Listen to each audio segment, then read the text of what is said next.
One of the things people don't think about very much is the fact that the whole idea of a home is being sold as that apex of achievement in America. But owning a home too doesn't give you too much flexibility. For example, if you buy a home today in Austin and in 2 years you have a better job in Colorado, you have a big decision to make. What are you going to do with the home? Are you going to rent it? Are you going to sell it? Do you take that new job in Colorado and leave your home I already like? I don't know. You must remember that a home, especially a home you are going to be living in, most of the times it has been sold as an investment, but truly it is not. And number two, there are better ways of investing your money if your goal is to have an investment. The only time a home is an investment is when it's an investment property, where maybe you buy the home and other people are paying rent, and that rent translates to the cost of ownership, and you have a little cash flow coming, and at that point it's considered an asset, which is an investment.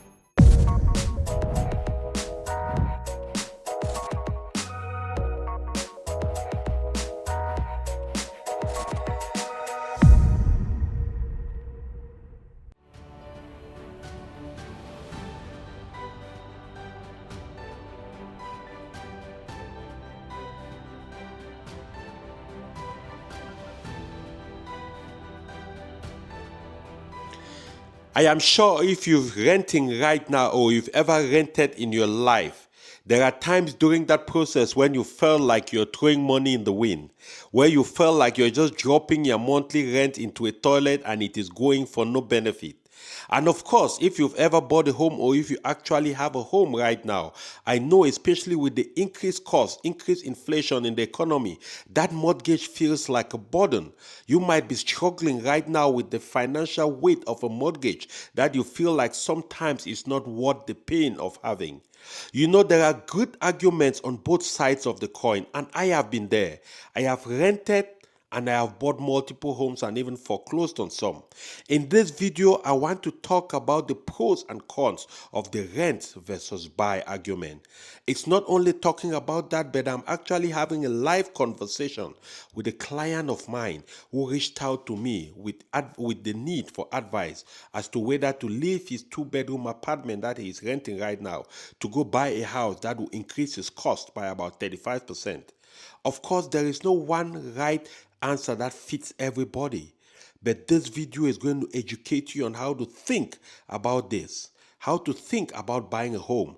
What are the considerations you need to take to move into that very significant life decision? Let's get into the video. And if this is your first time on the channel, don't hesitate to subscribe, share this video, and I hope you learned something from it. For most people, buying a home in America is the biggest financial decision they'll make. It's the biggest financial expense they will make in their life. That's one. Number two, you need to realize that buying a home is not like buying other other items. Like you go buy shoes from Macy's and you come try it on. You wake up the next 2 days, you don't really like the shoes. You go back and say, hey, take back the shoes. I don't want it, refund my money. Right? There are rules around buying a home. When you buy a home, you can't resell the home in the first 2 years. Okay? And number three, generally homes are very illiquid. It takes a little bit to be able to sell the home. Most people, what drives them to buy a home is not how to think about the process of buying a home. You must remember that a home, especially a home you are going to be living in, most of the times it has been sold as an investment, but truly it is not. Okay? It is not. That's one. And number two, there are better ways of investing your money if your goal is to have an investment. The only time a home is an investment is when it's an investment property, where maybe you buy the home and other people are paying rent, and that rent translates to the cost of ownership, and you have a little cash flow coming, and at that point it's considered an asset, which is an investment. And the reason I say this is because I've taken some time to research on this, not today but for many years over. Where I live today, this is my third home I've bought in America. I've foreclosed on two, and this is the third one I've bought. And I've gotten some time to really understand the home buying process, understand the motivation of buying homes, but also understand where a lot of buyers go wrong. Because the home has been sold in America as the American dream. It seems like if you don't buy and own a home, it means you are a failure, which is not necessarily true. The reason I ask you, why do you think you need a home, is because there are certain things that should guide should generate the interest, or should generate the necessity of getting a home at a certain time. And don't get me wrong, owning a home is a good thing. A home is an asset, right? But the cost of ownership of that asset a lot of times doesn't justify the growth of that asset. And I'll explain to you why. I'll break it down to you. That is why you must look at the home that you are living in. You don't have to think about it like a way of generating money, or building an asset, or building some equity that you'll make money in the future, because that is not where the value is going to come from. Because that money could be made in the future through other means than owning a home with a ton of cost and a ton of different overhead. Right? So if you're working a 9 to 5 job, earning a good paycheck, bringing home some good money, but you are still feeling stuck when it comes to building real wealth, I know exactly how that feels. I used to be that way, chasing the paychecks, adding more jobs on jobs, and I thought bringing big money means I would automatically build wealth. But you know what? It took me 2 painful layoffs to finally get the lesson, to understand that, Gustav, you were building the wrong way. Gustav, you need to do something else, because what used to be job security is now job insecurity. That wake up call was a few years ago. And since then, I decided I was going to build a brand to help cater to professionals, to immigrants, to hardworking, hungry people like you who want to see something different, who want to make sure that they don't end up broke, to have a platform and a template to work with. And now I want to create something with you in mind, for you and for your needs. A product designed to help guide you on how to invest and see results from that. That's why I'm inviting you to take part in this poll. It's going to be less than 5 minutes for you. Fill the poll, and when you do that, you are going to be automatically entered into benefit 30% of the early bird access for that program. In addition to that, you are going to have exclusive founders only bonus content, a chance to make this historic product, make it personal, your own pathway along with me.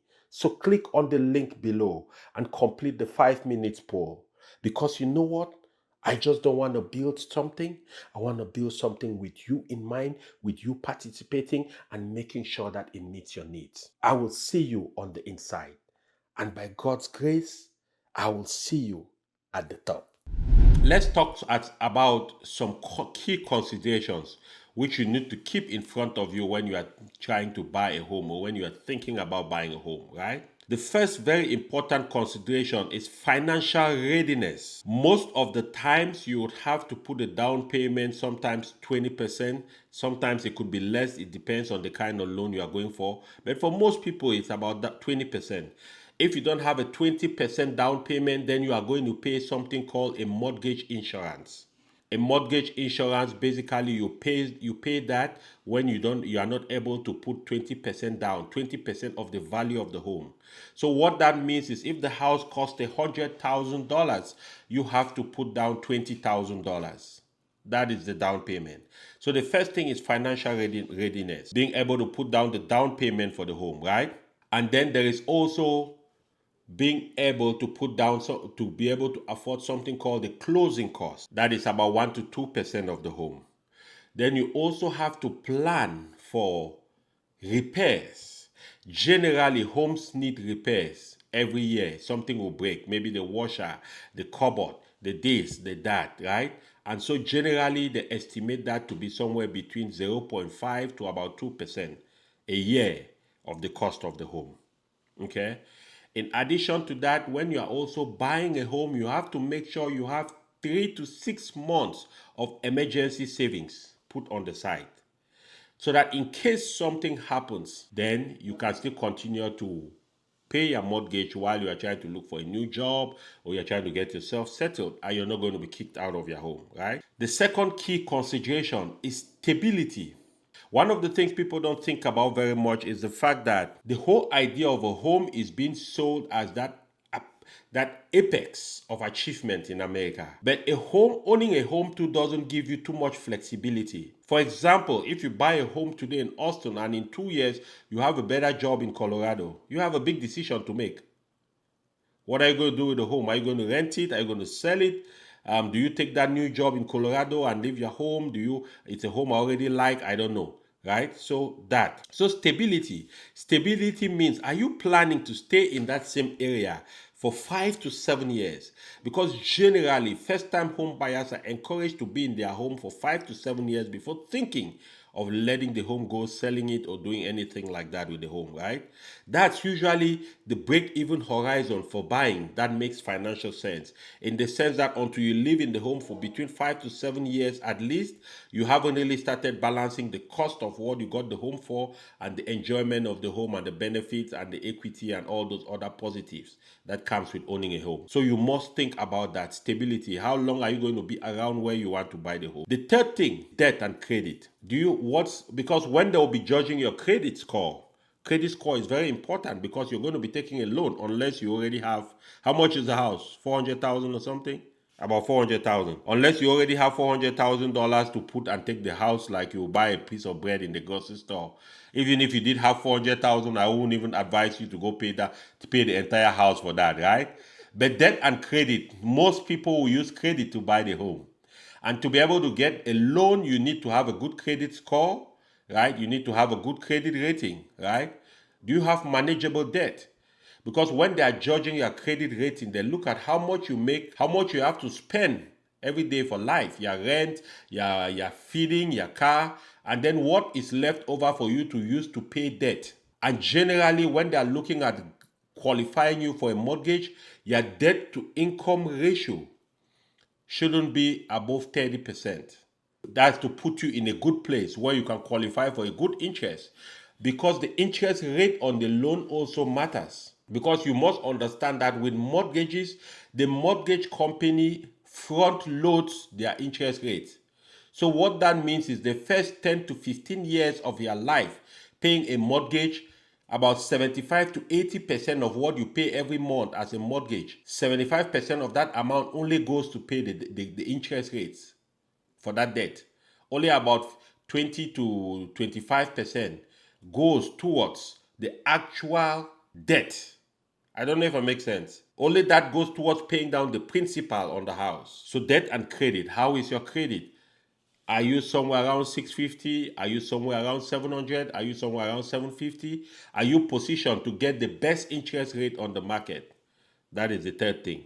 The fourth consideration, lifestyle needs. You have a young son. You want stability to be in the school zone where your child can go to school for a while.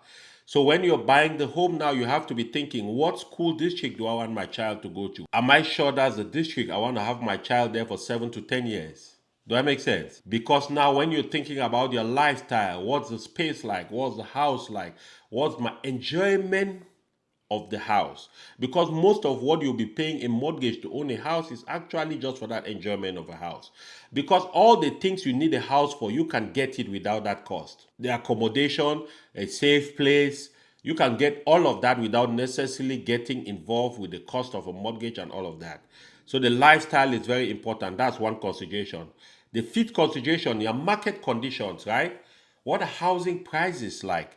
What are the interest rates? We are seeing some of the highest interest rates in the housing market. And also you have to look at the rent trends in your community. What that means is that it might be cheaper for you renting than owning a home and investing the rest. The sixth thing to consider is a lot of times what people think when they're trying to get a home as opposed to renting is, I pay $1,300 for my rent.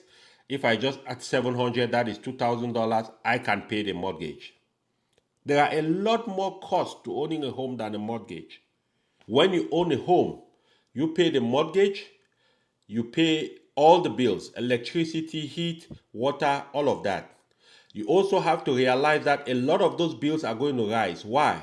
Because you have a 2,700 square feet home. And in that 2,700 square feet home, anytime you want AC in your room, it's not an individualized AC. It's a central air conditioning system. So everywhere gets cool, even though there are no people. All those debt and sunken costs. So we must think about that, right? Now we must also think about the opportunity cost. So between where you are right now, when you take your rent and all the bills you spend to run your life right now, right? Now, what that means is that you could look at it this way too. You could say, hey, you know what? What if I keep renting and I take $1,600 and invest in an S&P 500 fund, which is guaranteed, not guaranteed, but averagely it does 10% a year, and that's over the last 110 years. Okay? If my goal is that I want a place that will build equity, the asset will grow in value, which one is going to give me better value? Generally, the stock market. Because a house generally grows by about 3% a year, historically, right? And so, what that really does is that, as opposed to an asset that grows averagely of 10%, so there's a 7% gap. But on the other side, too, the house has advantages because you can file taxes against the home. You can get tax breaks for the home. You can get mortgage payment considerations when you are filing your taxes against the home. You can file for depreciation, and there are all these different tax benefits. So all these things must be considered. And it's also important to consider your job security. How secured is that job? Or what you do, or how you earn a living? Are you planning to be in that place, in that city, in that area for an extended period of time, maybe 5, 7, 10 years? If you lose your job today, how are you going to pay your mortgage? So, of course, if you are renting, you also think about that. But generally, the responsibility of renting is a little flexible. Even though you have a 1 year contract, if you can't pay, you can breach your contract, move out to somewhere else. With a home, you lose the home in terms of a foreclosure, right? And then you lose the equity in the home and all those different things. So these are some of the considerations. Because owning a home is not only a mortgage. There is mortgage, there is mortgage insurance, there is insurance on the home, there is all these different things that needs to be considered. Now that doesn't mean owning a home is a bad thing. It's a great thing. The reason why I'm putting it to you this way is because the timing of when to move into owning a home varies for different people at the point in which they are in their life, their financial situation, what their goals are. That's why you have to come first from the perspective of what is my goal? Why do I need to own a home? Do I have a big family? I need more space? Do I want to build equity that's more important to me, or do I want to get an asset that will generate a lot of value for me? Maybe I should consider the stock market. Maybe I should consider renting and investing the difference. Because we cannot also discount the psychological peer pressure that comes with buying a home. In America, it's been sold as the apex of success. To prove that you've achieved in your life, you need to buy a home. You need to own a home. But nobody really talks about what options are there if you don't want to own a home. But they talk about renting as if it's a terrible thing. When you are renting, it means you are a failure. You've lived in America 10 years, you are still renting, you are a failure. You haven't achieved anything. But nobody talks about the fact that there are a lot of people who are renting and using that difference, they could have been owning a home to invest on the stock market, and they are millionaires. And that gives them flexibility. That gives them the ability to move to different cities when they want to move. That gives them the ability to have access to liquidity. Because when you have a home, for example, your home has an equity of $200,000, it's not accessible to you easily. To go get an equity loan from your home, you have to refinance the home. So you go through the same process like you rebought the home. So you have to think about all those things, right? What the actual goal is. Why do you think you need a home? You talked about something too that can help mitigate, which is something a lot of younger people are doing now, which is called house hacking. House hacking means you buy a house, you find other people to rent rooms, and they help you to pay the mortgage, which means it minimizes your cost. Now, in a situation like yours, you sit down, you say, okay, Symphorien, I used to pay $1,300, $1,400 in rent, all right, including all my other bills. Every month I spend $2,000 for bills, for example. Now I'm going to move into this house and the mortgage is going to be $2,500. With all the other bills, insurance, blah, blah, blah, I could be sitting somewhere about 3,500, let's say 4,000. Okay? So that is 3,600 more in expenses that I have to come up with. Okay, the house has 4 bedrooms, right? Or five? Four. Okay, that means if I have 1 bedroom, I have one for my son, and then I give two out for rent. Each of those two I rent it out at $1,000. Let's just say that. That's $2,000.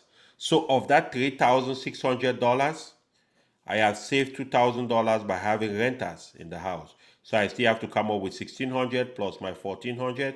I still have to come up with $3,000. Do that make sense? That's how you have to be thinking about this thing, right? How do I come up with that extra $2,600 above my present expenses to own that home? And that's a 30-year mortgage. And I don't want to foreclose on the house, because if at some point something happens to me, I foreclose on that house, it affects my credit. I won't be able to buy a home for 7 years. It happened to me. I know that because I've foreclosed on 2 homes in America. I've filed for bankruptcy. I've paid tens of thousands of dollars to the bankruptcy court. So I know how some of these things can affect, right, your ability to really build the financial foundation you are looking at. Hey guys, just a brief break from regular programming. You see, most human beings, if you really go deep into their heart's desire, they want 3 things. They want to live a life of growth and development in order to be relevant. They want to be able to build wealth and also leave behind a legacy that will last for perpetuity. In my Guarantee Your Legacy program, which is a custom designed program, I answer these 3 questions and more for you. I have limited availability on that program. It's an 8 weeks program whereby we meet once a week, one-on-one with me. In addition to that, I'll walk through the different critical things that you need to be able to grow as a person, to be able to become relevant, to be able to impact people in order to create a legacy. And in doing that, you can also build wealth. If you already have it, I can teach you how to protect it, preserve it, so that way it lasts for perpetuity. Don't hesitate. If you would like to learn more about that program, click on the link down in the description section of this video, and I sure will see you on the inside. Let's go back to the regular program. So now I want us to also just look at some side-to-side comparisons here. Okay, let's just talk about because this is a very big argument in America, whether to buy or to own or to rent. It's a very common argument, right? And after our conversation, I'll send you some videos to just watch so it helps, because the key thing here, and I think that is one of the things that is lacking nowadays, especially from the real estate industry, they don't educate buyers very well. Everyone is trying to make a profit, everyone is trying to make a sale, to make a commission, and they don't really educate buyers. I know that because in 2005, I bought a home. And when I bought that home, the market was at the top of the market. And at that time, the mortgage industry decided they wanted more people to buy homes. So they did something called an adjustable rate mortgage, which still exists, but it's not as popular today. An adjustable rate mortgage means even if your credit is not great, even if you really don't qualify for that loan based on your income and your expenses, they will still give you a loan at a lower interest rate for the first 3 years, and after that the loan will reset. And when it resets, usually the loan interest rises astronomically. So you could have a loan at 3.5% interest, and when that loan resets, it's at 7%, it's at 6% interest or 5%. The difference between 1.5% on a mortgage could easily be hundreds of thousands of dollars in payments. The difference of a 0.5 percentage point in your interest rates could easily be hundreds of thousands of dollars in payments. That's how important that stuff is. But because I wasn't very educated, I didn't understand what is going on. All I knew is that I wanted to buy a home. And this was making it possible for me to buy a home. I got into the house, and then my mortgage reset. My mortgage increased by about $1,000 more. And not only that, I ran into financial situation. I couldn't pay my mortgage. I ended up foreclosing on the house. So I lost on the front end and I lost on the back end. But if I had the education I have today, or the education I am giving you today for free, right? If I had this, my consideration before buying the home would have been different. And that has helped me even buy the house I am in today. Right? Even though, to be honest with you, sometimes I ask myself, maybe I could have just been better off renting and investing the difference. Because I pay $4,500 in a mortgage every month, and all the other deadbeat costs that I have to pay, it comes up to about $6,000 just to own the house. And it's just a house. Yeah, it's 5 bedrooms. My kids have their room, blah, blah, blah. I have an office, okay. But I could still be renting the same kind of house. I'm not sure I would be paying $6,000 for rent. Because if I have to rent the house I live in now, you cannot rent it for $6,000 a month. You rent it for less. So I could still enjoy the benefits and still use that difference to be investing. But here is the kicker too that is important to understand. You need also to be disciplined to be able to invest that difference, right? But that is within your control. You are in control of that. What that means is if you have a challenge, you have a job problem, maybe you don't have income coming for a few months, you can't afford the investment, at least it's not going to affect your livability. But with a mortgage, you have to pay. Nobody, hey, you lost your job, fine. You can try to arrange with them. They will give you something called a forbearance or something, which means they just suspend your mortgages and then they take it and add it back on the principal amount. So it's still accruing interest. The principal grows bigger, and whenever you're ready to start paying, you can start paying. If you're not ready by a certain time limit, then they will start initiating foreclosure procedures. They don't foreclose easily. Let me be straight up and honest. Foreclosure doesn't happen within a few months. No. It's a process that but they try to help you. But what I'm saying is that for a lot of people, once they're already involved with the home, there's also the emotional connection. There is the thing you're already comfortable. So you are struggling to fight it. Then you start digging the hole deeper. You start getting yourself instead deeper. You start borrowing money to try to pay the mortgage. And then you don't get a job in 6 months. All of that stuff, it gets difficult. That is why I told you one of the key considerations that I talked about is it's having an emergency fund. And that applies to anything you're doing in life, whether you are renting, you are buying, whatever you're doing, you need an emergency fund because that is what permits you the ability to weather the storms of life. That will always come.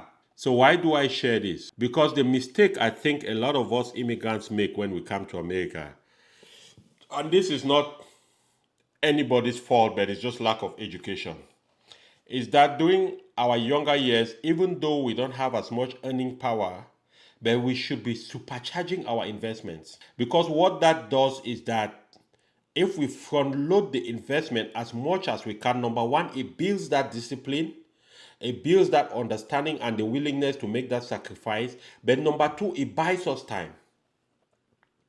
Because you have to understand the three components of investing are three simple things: the amount of money invested, the time it stays in the market, and the interest rate, the growth rate, what percent growth. So anytime you change any of those three variables, that is how your outcome and your results also change. Right? Why I'm sharing all of these things is so that way I hope it gives you a chance to reflect on this, to understand the decision of buying a home versus renting, to not feel pressured to buy a home if it's not the right time for you and the right circumstance, and to also realize that you can still do very well without necessarily owning a home in America, and that you can build significant wealth without necessarily owning a home first, but owning it at some point. And that number three, owning a home is no longer the number one way to build wealth in America. I hope that sinks in. Awesome.